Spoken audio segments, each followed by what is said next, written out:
नमस्कार मित्रांनो, सध्याचा गाजलेला लोकप्रिय कार्यक्रम म्हणजेच बिग बॉस सीझन 6 आहे।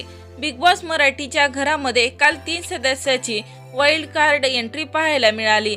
यापैकी रेवा जी आहे ती सध्या रुचिता जामदार सोबत वाद घालताना पाहायला मिळाली आणि अशातच रुचिता जी आहे ती विशालला म्हणताना दिसते, रेवा आल्या आल्याच माझ्याशी वाद घालत आहे। यावर विशाल म्हणतो की तिला पूजाशी आणि माझ्याशी भिडायचं आहे, पण मी तिला आता पडणार नाही, तू मला थांबवू नकोस, मला माझा गेम खेळू दे।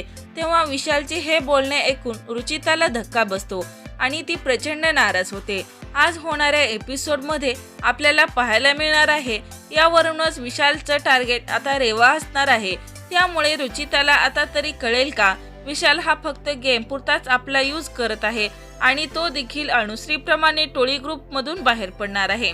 हे पाहणं आता खूपच इंटरेस्टिंग ठरणार आहे। तर मित्रांनो, बिग बॉस सीझन 6 पाहताय का आणि याबाबत तुमची काय प्रतिक्रिया आहे कमेंट करून नक्की सांगा।